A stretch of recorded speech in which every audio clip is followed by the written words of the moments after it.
पूजा पाठ, कर्मकांड, ज्योतिष सीखने एवं सनातन धर्म से संबंधित वास्तुशास्त्र, जंत्र मंत्र, तंत्र, शास्त्रोक्त ज्ञान प्राप्त करने के लिए जुड़े हमारे इस चैनल से। नमस्कार मित्रों, स्वागत है ज्योतिष शिक्षा के इस कार्यक्रम में, जहां पर आप अपने जन्म नक्षत्रों का अध्ययन कर रहे हैं। मित्रों, ये जन्म नक्षत्र जीवन के सुख और शांति का सूचक है। हम अपने जीवन में कहाँ कहाँ सफल होंगे, किस किस क्षेत्र में असफल होंगे और हमारे अंदर क्या गुण हैं और क्या अवगुण हैं, कहाँ पर हमको क्या सावधानी रखनी है, तो ये जन्म नक्षत्र के फल में विशेष रूप से मैं बताने का प्रयास किया है। और आज हम श्रवण नक्षत्र का फल लेकर के आए।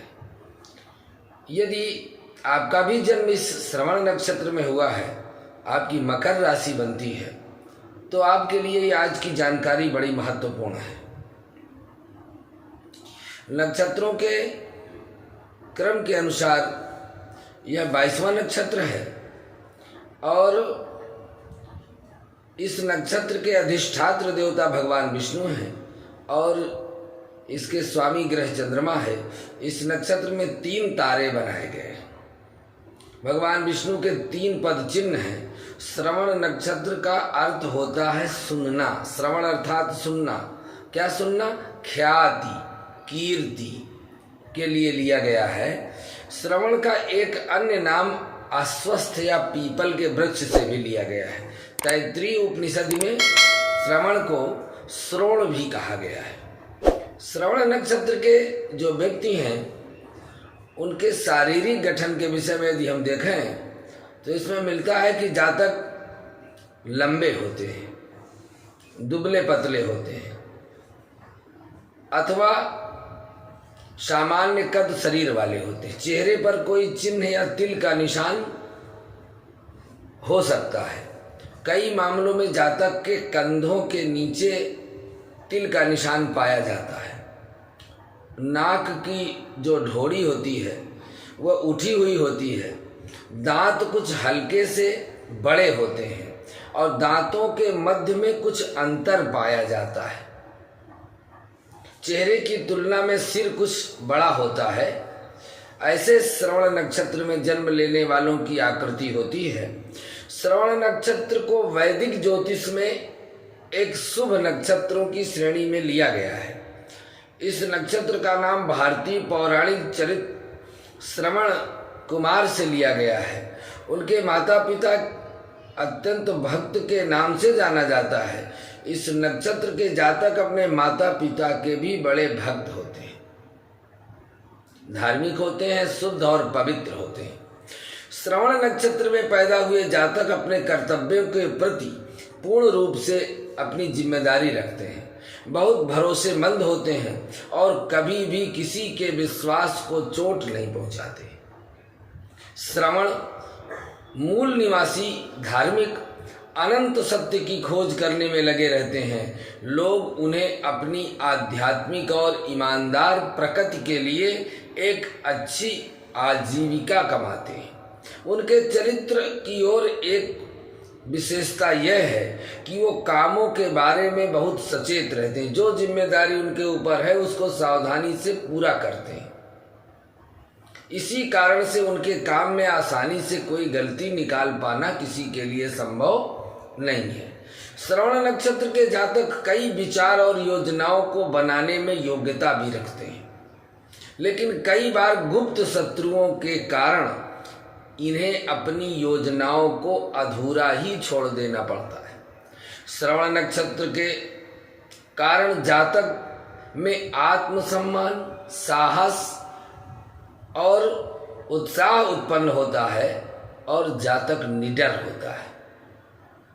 पारिवारिक जीवन के विषय में यदि देखा जाए तो ये सबको साथ में लेकर के चलने पर विश्वास रखते हैं। परिवार में प्रेम और समर्पण का भाव रखते हैं। इनका स्वामित्व अच्छा होता है और नेतृत्व करने की क्षमता अच्छी होती है इनके अंदर। दाम्पत्य जीवन में भी स्थिति संतोषप्रद रहती है, पर इनके साथ ही अन्य संबंधों से भी इनकार नहीं किया जा सकता। संतान पक्ष की ओर से चिंता या कष्ट इनको मिल सकता है। धर्म कर्म को करने वाले ये व्यक्ति होते हैं, सामाजिक दायरे में स्वयं को रखने की कोशिश करते हैं। यह भाचक्र का 22वां नक्षत्र है। चंद्रमा इसके स्वामी है। इस नक्षत्र के अंतर्गत घुटने और लसिका जो बाहनियां हैं और जो शरीर की त्वचा है, इसका प्रभाव आता है। इसके साथ ही कान और प्रजनन की क्षमता के विषय में भी यह नक्षत्र इंगित करता है। इस नक्षत्र में यदि पाप प्रभाव होने से व्यक्ति की चाल में भी कोई दोष दे सकता है। जहाँ तक कि चाल में लंगड़ापन या चलने पर कुछ अलग हो सकता है। इस नक्षत्र के पीड़ित होने पर श्रवण नक्षत्र से प्रभावित अंगों में रोग हो सकता है। जो अंग हमने आपको बताए हैं, घुटने और लसिकी बाहनियां जो होती, बाहें और त्वचा, यदि यह नक्षत्र पाप प्रभाव में है तो इन अंगों में परेशानी होती है। श्रवण नक्षत्र में जन्म लेने वाले जातक नौकरी और व्यापार दोनों में ही अनुकूल होते हैं। ये सफलता पूर्वक इनमें से किसी भी कैरियर से अपने आवश्यकता अनुसार धन कमा लेते हैं। श्रवण नक्षत्र के जातक मुख्य रूप से चिकित्सा, विज्ञान, इंजीनियरिंग, शिक्षा, कला में रुचि रखते हैं। इसलिए श्रवण नक्षत्र का जातक अध्यापक, प्रशिक्षक काम बहुत अच्छे से कर सकते हैं। शोधकर्ता, शिक्षण संस्थान के काम करने वाले, भाषाविद, अनुवादक, दुभाषीय और कथावाचक, विदूषक, मनोरंजन की गीत और संगीत की प्रस्तुति करने से जुड़े काम वाले लोग इस नक्षत्र में जन्म लेते हैं। किसी कार्य की रिकॉर्डिंग करना, ध्वनि को फैलाना, ऐसा अभियंता, टेलीफोन ऑपरेटर, प्राचीन खोजों के संग्रहकर्ता, संगीत घरानों से जुड़े लोग जो होते हैं, वो प्रबंधन के कार्य में समाचार वाचक, रेडियो में, दूरदर्शन में समाचार देना, प्रस्तुत करना, सलाहकार होना, मनोचिकित्सक होना, ट्रैवल एजेंट, परिवहन एवं पर्यटन से जुड़े काम इनमें आते हैं। चिकित्सा के काम में ये डॉक्टर, अस्पताल और कर्मचारियों से संबंधित कार्य करना, दान संस्थान, आध्यात्मिक संस्थान, औषधि निर्माण और विक्रेता भी ये हो सकते हैं। इसके साथ ही समाज सेवा करने वाली जो संस्थाएं हैं, उनसे जुड़ करके भी ये काम करते हैं। यदि श्रवण नक्षत्र के प्रथम चरण में आपका जन्म हुआ है तो इसके 4 जो वर्ण है उसमें खी, खू, खे, खो, ये 4 अक्षर आते हैं। तो यदि खी अक्षर आपका है, पहला चरण है, तो जातक का रंग कुछ सांवला होगा, गाल मोटे होंगे, नाक कुछ फूली हुई होगी, भुजाएं गोल होगी, भोग विलास में अधिक रुचि होंगे, प्रसन्न रखेंगे और जिस कार्य को आरंभ करते हैं उसे पूर्ण करने में ही लगे रहते हैं। ये प्रथम चरण का महत्व है। यदि दूसरे चरण में जन्म आपका हुआ है तो व्यक्ति के शरीर में थोड़ा चमक होती है, खिंचाव होता है, कांति होती है, देह में ऊर्जा होती है, अच्छी वेशभूषा को धारण करने वाले ये शौकीन होते हैं, सुंदर वक्ता भी होते हैं। आंखों के नीचे वाली हड्डी में कुछ उभार होता है, माथा चौड़ा होता है और माथा बड़ा होता है। यदि श्रवण नक्षत्र के तीसरे चरण में इनका जन्म हुआ है तो ऐसे यह सुंदर माथा से युक्त होते हैं। और यदि चौथे चरण में जन्म हुआ है तो इस चरण में जन्म लेने वालों का स्वभाव आलसी हो सकता है। बोलने में वक्ता तो अच्छे होंगे, बाल घुंघराले होंगे, स्वभाव कुछ कठोरता रखता होगा, स्वभाव में बड़ा अक्खड़पन होगा, कड़ी होगी स्वभाव, कोमल हथेली होगी, तलवों में सुंदरता होगी, बौद्धिक क्षमता अधिक होगी, चरित्रवान होंगे। इस तरह से यह श्रवण नक्षत्र के 4 चरणों का खी खू खे खो का महत्व आपको हमने बताया। अब एक वेद मंत्र में इसका अधिकार जो श्रवण नक्षत्र का दिया गया है वह है ओम विष्णोरराटमसि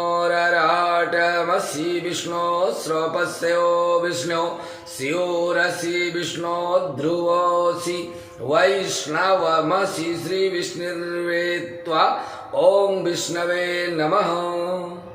यह वेद मंत्र श्रवण नक्षत्र के लिए प्रयोग किया गया है। यदि आपके जीवन में कभी कोई संकट, परेशानी या कोई उन्नति में बाधा आती है तो इस मंत्र का निरंतर जप करने से, और विशेष रूप से जिस दिन चंद्रमा इस नक्षत्र में गोचर करे, हर महीने में 27वें दिन श्रवण नक्षत्र में चंद्रमा गोचर करते हैं। जिस दिन गोचर करे उस दिन आप इस मंत्र का जप करें, हवन करें, पूजन करें और भगवान शिव के या विष्णु जी के मंदिर में जा कर के पूजा करना अत्यंत लाभदायक है। उसके साथ ही आप गायत्री मंत्र का भी जप कर सकते हैं। श्रवण नक्षत्र में चंद्रमा जब गोचर करते हैं उस समय भगवान विष्णु के 10 अवतारों का पूजन, स्मरण और दर्शन, इसको करने से जातक के लिए सफेद और हल्के नीले रंगों का उपयोग कर सकते हैं। ऐसे ही कपड़े पहनने से, ऐसे रंगों का चयन करने से इनके लिए शुभ होता है। मोती को चांदी में जड़वा कर भी धारण किया जा सकता है, ये इनके लिए शुभ है। साथ ही बृहस्पति के मंत्र का जप करना भी इनके लिए उत्तम फल देने वाला होता है। श्रवण नक्षत्र की राशि मकर होती है और बस जो है इनका चतुष्पद है। पहले चरण में, लास्ट के 3 चरणों में जलचर है। योनि वानर है, महावैर मेढ़ा है, स्वामी राशि के स्वामी शनि हैं और गण देवता है, नाड़ी अंत है, तत्व पृथ्वी है, स्वभाव संज्ञा क्षिप्र है, नक्षत्र के देवता विष्णु हैं और पंचशाला वेद में, नक्षत्रों के वेद में कृत्तिका नक्षत्र से इनका वेद होता है।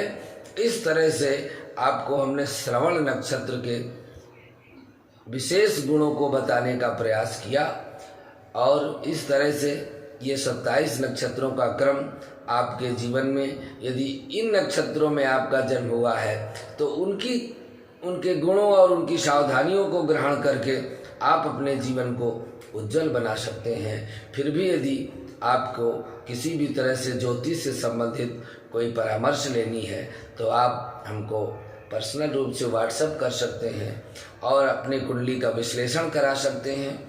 इसके अलावा संतान, नौकरी, उन्नति में किसी भी तरह की कोई बाधा है, कोई रोग है, व्याधि है, बीमारी है तो उसके लिए भी आप हमसे परामर्श ले सकते हैं और अपने जीवन को आनंदित और सुखमय बना सकते हैं। आज के लिए बस इतना ही। अगले भाग में पुनः आपके लिए अगला नक्षत्र लेकर उपस्थित होते हैं। नमस्कार।